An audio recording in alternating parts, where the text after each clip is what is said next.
Assalamualaikum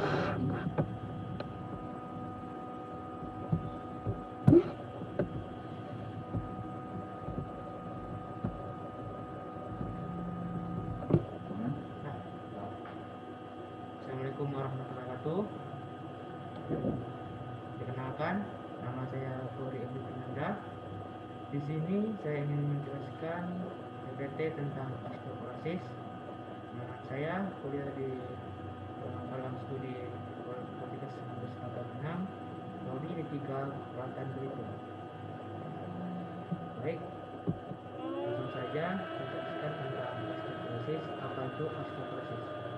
Osteoporosis merupakan penurunan massa tulang yang disebabkan ketidakseimbangan resorpsi tulang dan pembentukan tulang. Pada osteoporosis terjadi peningkatan resorpsi tulang dan penurunan pembentukan tulang. Asikin B. Dan osteoporosis adalah penyakit skeletal sistemik dengan karakteristik massa tulang rendah dan perubahan mikrostruktur dan jaringan tulang dengan akibat meningkatkan fragilitas tulang dan meningkatkan ketahanan terhadap patah tulang. Baik, selanjutnya setelah kemudian masuk ke etiologi. Etiologi dari osteoporosis itu faktor utamanya. Pertama, defisiensi kalsium yang disebabkan oleh asupan kalsium tidak adekuat asupan vitamin B obat tertentu. Yang kedua itu kurangnya latihan teratur yaitu mobilitas. Yang ketiga, perbedaan jenis kelamin dan kekuatan tulang berkaitan hormon reproduksi. Selanjutnya kita masuk ke manifestasi klinis.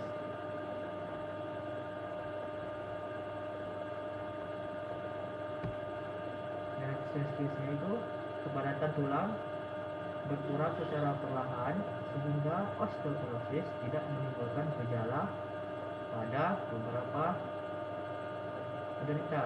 Jika kepadatan tulang berkurang menyebabkan kolaps atau hancur. Yang ketiga itu patofisiologi. Kita masuk pada patofisiologinya.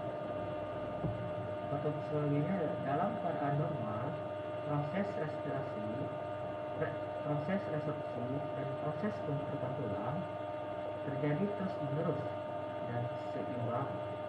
Jika terdapat perubahan, misalnya proses resorpsi besar dibandingkan pembentukan, maka akan terjadi penurunan massa tulang.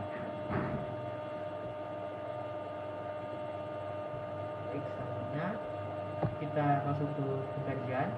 Di pengkajian ada anamnesa dan pemeriksaan fisik. Di anamnesa kita ambil apakah terjadi riwayat osteoporosis. Yang kedua, apakah kalian pernah mengalami fraktur. Yang ketiga, bagaimana pola latihannya. Yang keempat, kapan terjadi dan faktor yang mempengaruhinya. Yang kedua itu pemeriksaan fisik.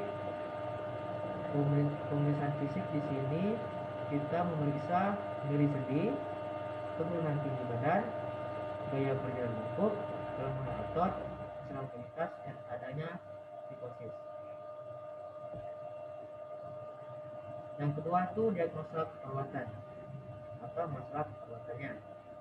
Di sini diagnoskan juga masalah perawatan atau diagnosa perawatan. Yang pertama, nyeri kronis berhubungan dengan riwayat posisi kerja statis. Yang kedua, gangguan mobilitas fisik berhubungan dengan gangguan muskuloskeletal. Yang ketiga, psikites berhubungan dengan kurang terpapar informasi. Nah, yang ketiga ini kita masuk ke intervensi. Intervensi perawatan itu adalah perencanaan apa yang akan kita lakukan terhadap pasien tersebut. Pertama tadi kita masuk ke nyeri kronis berhubungan dengan riwayat posisi kerja statis. Itu diagnosanya. Yang tujuan dan hasilnya itu tingkat nyeri menurun, keluhan nyeri menurun, nyeri menurun. Yang itu kontrol nyeri meningkat, melaporkan nyeri terkontrol meningkat, keluhan nyeri menurun, Terus kita masuk ke intervensinya. Intervensi manajemen nyeri observasi ada dua, yaitu identifikasi skala nyeri, identifikasi skala nyeri dan tebal.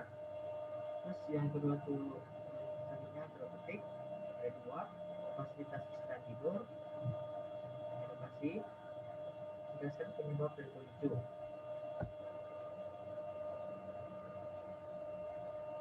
Nah, kita masuk intervensi perawatan yang terakhir, kita perawatan tujuan dan kreasi. Yang C itu mobilitas fisik meningkat, kekurangan kekuatan gerak meningkat, kekuatan otot meningkat, nyeri menurun, gerakan tubuh menurun. Intervensinya anjurkan memperoleh secara mandiri, kolaborasi pemberian analgetik diberikan dulu. Baiklah, mungkin cuma itu penyampaian PPT dari saya. Kalau ada salah kata, maaf.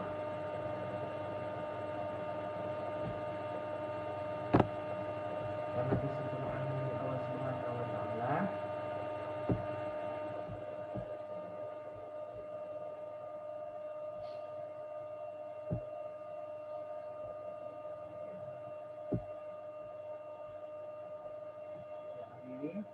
Assalamualaikum warahmatullahi wabarakatuh.